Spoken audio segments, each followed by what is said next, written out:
objectif poursuivi à ACD, Aigle du Congo pour le développement, oyo ekambami epai ya honorable professeur Félicien Kalala Mupingani, président national ya parti politique. Nakolandisama mission P objectif poursuivi à ACD, Aigle du Congo pour le développement, oyo ekambami epai ya honorable professeur Félicien Kalala Mupingani, président national ya parti province ya Kasai, Nanzela ya ba fédéraux, sensibilisation P implantation ezokoba partout dans les 5 territoires ya province P mingi na ba différentes villages. Président fédéral ACD oyo bazwami kuna ongambo ya fédération ya Chikapa 2 oyo ekambami epai ya président fédéral Moïse Katombe. Na maloba waye président fédéral Paul Mbui atalisi na population ya Ngombe bomoko pe unité pona koyeba kosala mosala.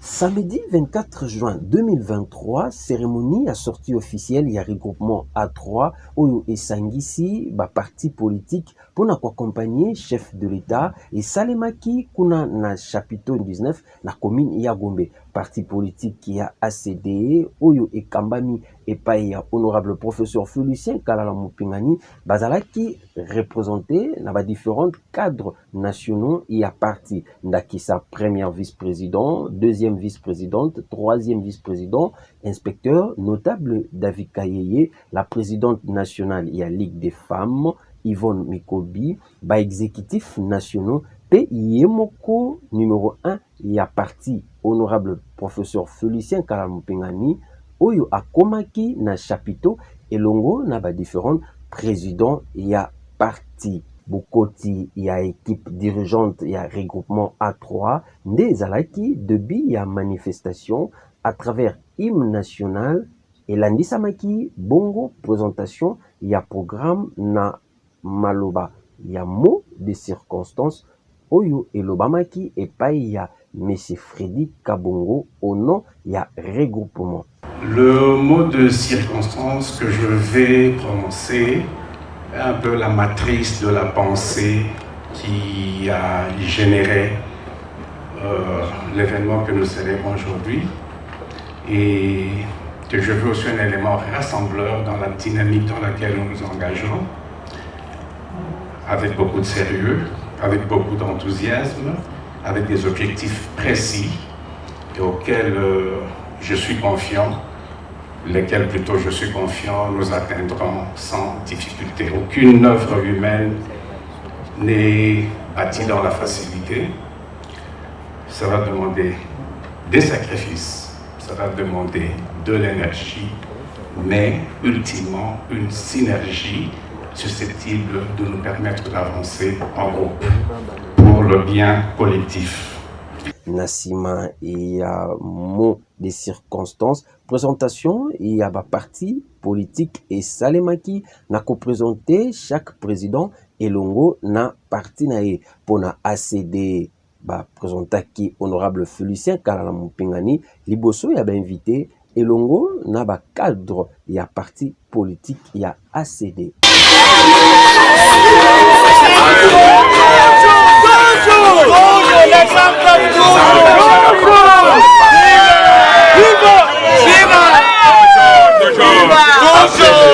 Coordonnatrice ya regroupement A3, Madame Clémence, a pesaki longonia na ba invité pe encourager ba parti politique pour na kosala mosala malamu na ko accompagner chef de l'État Félix Antoine Tshilombo Tshisekedi na ba action na ye pe kopesa ye lisusu deuxième mandat na maponami oyo ekosalema. Encourage d'avancer et de faire un bon travail parce que le travail vient à peine de commencer. On était encore en train de parler, mais le travail vient de commencer. Et bon courage à tous. Merci, que Dieu vous bénisse. Ongambo ya président national ya ACD atalisi pe mutuya ya cérémonie mena oyo esengaki présence ya ACD pe ba objectif ya regroupement A3. Ma présence est la présence de notre parti ACD ici. C'est pour affirmer notre soutien au président de la République à travers les regroupements politiques Alliance pour les triple A et alliés A3A en sigle. Vous avez bien suivi la motivation.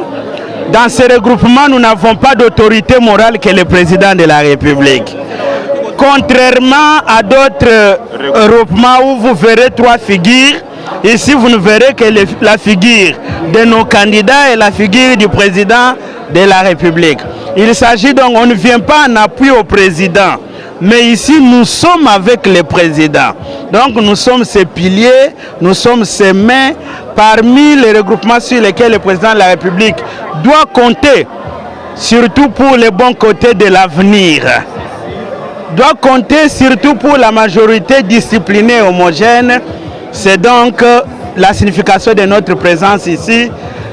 A3A, c'est la majorité parlementaire pour le président.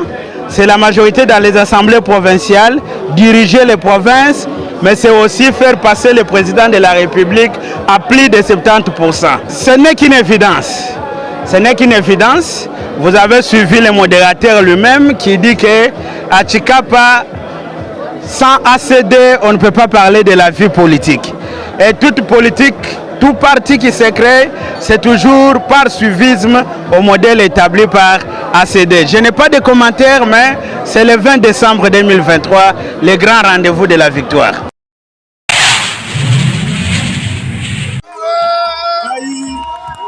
« 56e journée nationale ya poisson ezalaki commémorée samedi 24 juin 2023 na Kinkole Paiwapi. Excellence ministre national ya pêche pe élevage Adrien Boukele a commémoraki journée ango na thème ya pêche et aquaculture pour les souverainetés nationales. Liboso ya ba pêcheur pe fédération na bango ya ville province ya Kinshasa atalisi bango implication ya chef de l'état na ministère na ye ya pêche pe kosunga ba pêcheur à travers ba projet oyo ezali en cours na oyo esalema soki chef de l'état alaki bango na coordination ya Premier ministre na ministre na ye batikali simate na bosungi ba pêcheur na kopesa bango ba matériel ya misala pona kosala musala malamu atalisi bango lisusu ministère wa ye et signé ba différents contrats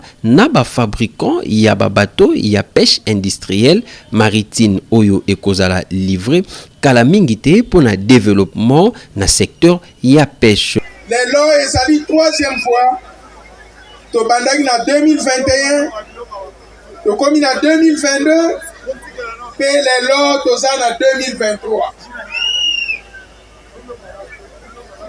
Liboso na kotomela bino fête ya malamu,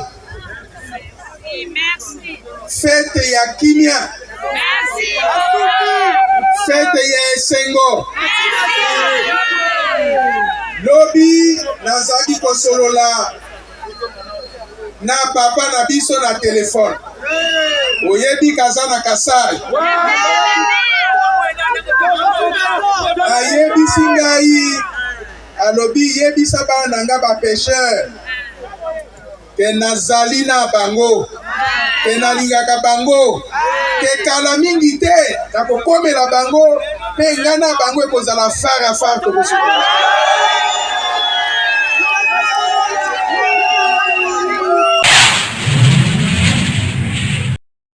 Ba député provinciaux mibale ya Kasai kuna na ville ya Tshikapa ba décidé kotika PPRD pe kokota na UNC ya mwana mboka Vital Kamerhe. Honorable Alois Mushitu Ngenge Oazali président ya assemblée provinciale ya Kasai pe honorable Jean Chiyongo Fungu kouta na bango Kinshasa bazongi Tshikapa batalisi liboso ya bapanzi sango pe balobi.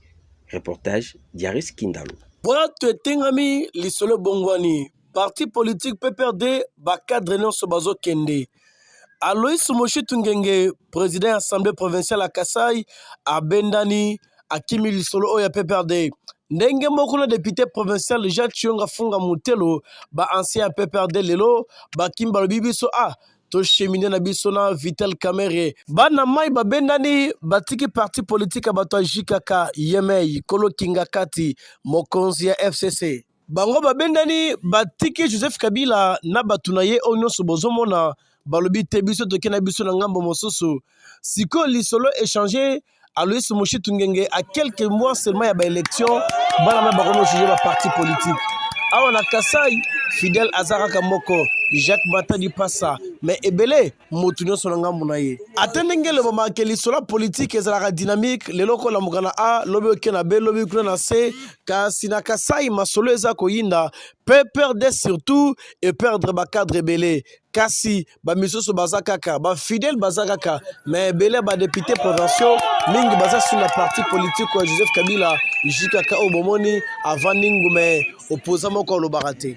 Aloïs Moshitu Ngenge président assemblée provinciale à la kisa ba couleur na sika politique tango autika Kinshasa récemment awa a comme na province à Kasai bato bake yambaye bata na mutu alati VK bata na Kingo alati écharpe rouge bakomi UNC yango abwaki slogan alobete biso bana Vital Kamerhe masolo eza koyinda.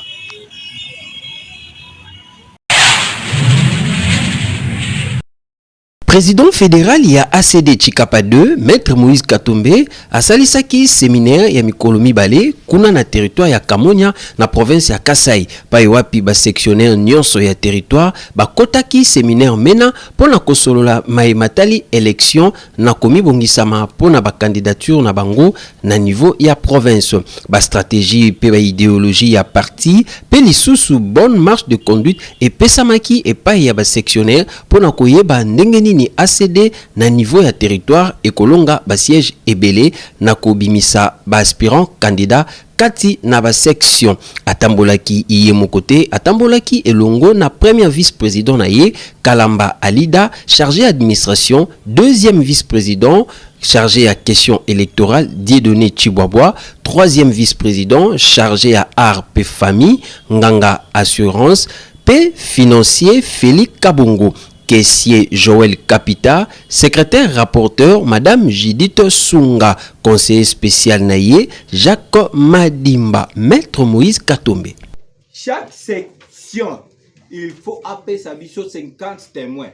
Dans le but, chaque section, il faut appeler sa mission 50 témoins. Voilà, c'est obligatoire. 50 témoins dans le bureau à CENI. Chaque section est mata équité. Plus 12 mandataires.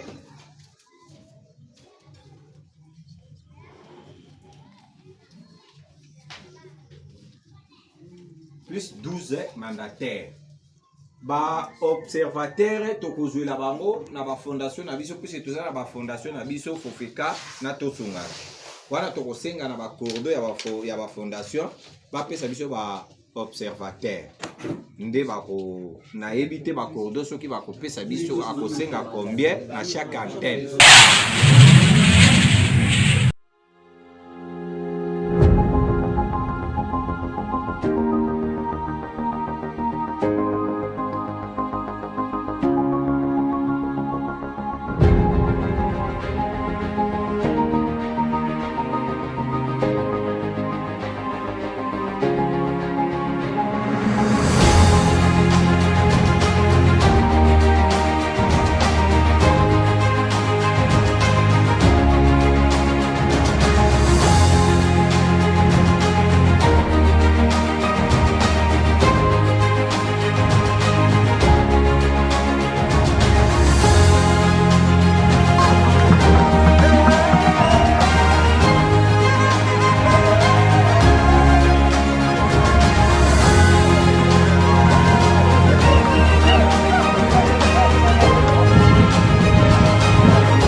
La CD, il y a le FNE avec le président. À l'équipe, je pense que...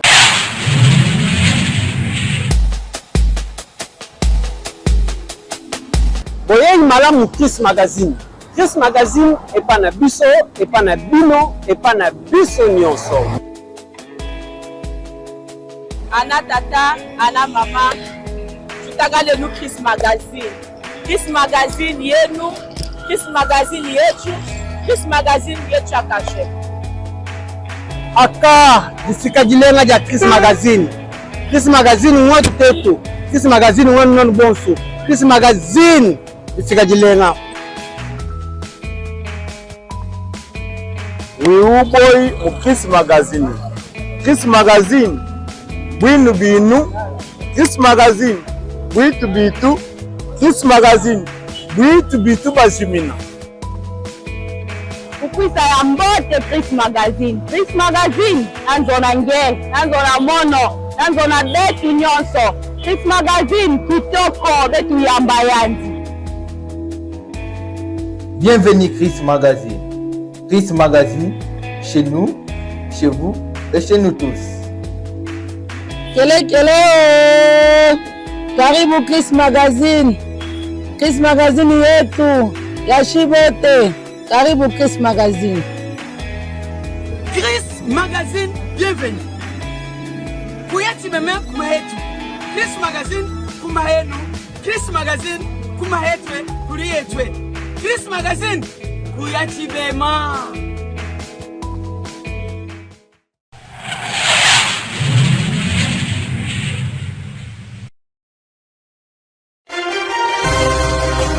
Merci mingi ndenge bolandi biso tokutani lisusu na numero mususu oyo koya bolanda biso na nzela ya chaîne na biso ya YouTube na bokoni Chris Mag TV pe bosabone massivement.